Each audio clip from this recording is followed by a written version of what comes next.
Hello दोस्तों, I am Naveen, your maths teacher. और इस वीडियो में मैं करूँगा class 8th chapter linear equation से रिलेटेड एक सम। तो चलिए शुरू करते हैं। तो देखिए यहाँ पर हमें इसे सॉल्व करना है। तो सबसे पहले मैं क्या करूँगा, 1/2 को x से मल्टीप्लाई कराऊंगा यहाँ, और यहाँ पर कराऊंगा -2/3 से मल्टीप्लाई 1/2 की। इसी तरह से 1/6 की मल्टीप्लाई x से होगी, और फिर उसके बाद होगी -5/2 से। इसी तरह से 1/5 की 2x से होगी मल्टीप्लाई, और फिर उसके बाद होगी -1/6 से। तो सबसे पहले हम ये कर लेते हैं। तो देखिए 1/2 की x से मल्टीप्लाई होगी, तो मैं आपको यहाँ पे इस तरह से लिख के दिखाता हूँ कि 1/2 मल्टीप्लाई x, इसके नीचे कुछ नहीं तो 1, इसका मतलब 1 इंटू में x और 2 बन जा 2, तो इस तरह से बन गया x/2।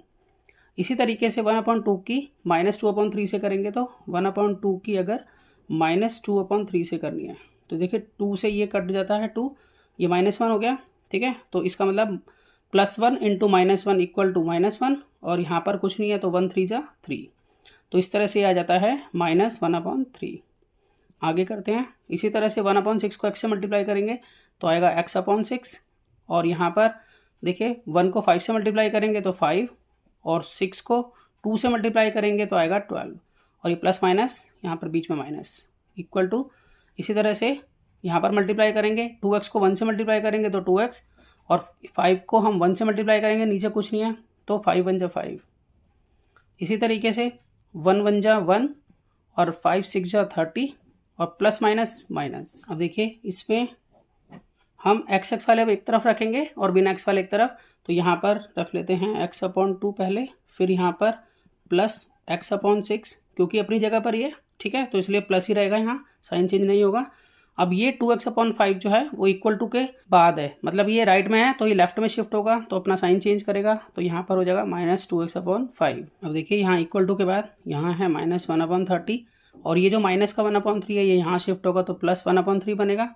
उसी तरह से माइनस का 5/12 है तो इधर शिफ्ट होगा तो ये +5/12 बनेगा। अब यहाँ पर हम एलसीएम लेंगे डिनोमिनेटर का, और इधर भी हम एलसीएम लेंगे। देखिए 2 6 और 5 का एलसीएम ले लेते हैं यहाँ पर। तो यहाँ 2 1 जा 2, 2 3 जा 6, 5 ऐसे ही। अब ये 3 से जाएगा, 3 1 जा 3, 5 ऐसे ही। अब यहाँ पर 5 से जाएगा, 5 1 जा 5, तो इस तरह से 2 3 जा 6, और 6 5 जा 30, तो इस तरह से यहाँ आ जाता है 30। अब देखिए 2 के टेबल में 30 जो है 15 पर आता है, 15 को x से मल्टीप्लाई करेंगे तो आ जाएगा यहाँ 15x। इसी तरह से 6 के टेबल में 30 जो है 5 पर आएगा, तो 5 को ऊपर से मल्टीप्लाई करेंगे तो यहाँ पर आएगा 5x। 5 के टेबल में 30 जो है वो 6 पर आएगा, तो 6 को -2x से मल्टीप्लाई करेंगे तो आएगा -12x। अब देखिए इसी तरह से यहाँ कैल्शियम ले लेते हैं। तो देखिए मैं यहाँ एल्शियम लेता हूँ 33 और 12, तो यहाँ 2 से जाएगा, 15 जा पे 3 एज, और 2 6 जा, फिर यहाँ 2 से जाएगा दोबारा, 15 ऐसे ही, 3 ऐसे ही, और 2 3 जा 6। अब ये 3 से जाएगा, 3 5 जा, 3 1 जा, 3 1 जा। अब ये 5 पे जाएगा, यहाँ 5 1 जा, तो इस तरह से देखो 2 2 जा 4, 4 3 जा 12, और 12 5 जा 60, तो यहाँ पर हम एल्शियम लिखेंगे 60।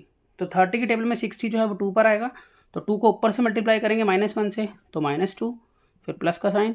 अब 3 के टेबल में 30 पे आएगा, तो 20 को 1 से मल्टीप्लाई करेंगे तो यहाँ पर 20 प्लस। अब 12 के टेबल में 60 जो है वो 5 पर आएगा, तो 5 को 5 से मल्टीप्लाई करेंगे तो आएगा यहाँ 25। देखिए यहाँ पर x वाले सॉल्व कर लेते हैं पहले। तो यहाँ 15x और 5x हो गया 20x, और 20x में से 12x लेस करेंगे तो आ जाता है 8x, और अपॉन में है 30 इक्वल टू। देखिए यहाँ पर 20 और 25 हो गए 45, और यहाँ है -2, तो 45 में से जब 2 लेस होंगे तो बनेगा 43, तो 43/60। अब हम चाहें तो क्रॉस मल्टीप्लाई कर लें, लेकिन यहाँ पर हम ऐसे भी कट कर सकते हैं, 31 जा 30 और 32 जा 60। हम यहाँ पर क्रॉस मल्टीप्लाई कर लेंगे तो यहाँ पर हो जाएगा 8x × 2 इक्वल टू 43 इंटू में 1, तो यहाँ 8 2 जा 16x, और यहाँ पर है 43। तो इस तरह से x की वैल्यू निकालने के लिए हम क्या करेंगे, x = 43/16, तो ये इसका आंसर हो जाता है। तो मैं आशा करता हूँ कि आपको सम समझ में आया होगा। इसी तरह के बहुत से सम्स क्लास 8th के लिए पहले से अपलोड हैं, आप पूरे देख सकते हैं। तो मिलते हैं नेक्स्ट वीडियो में और नए सम के साथ, तब तक के लिए गुड बाय।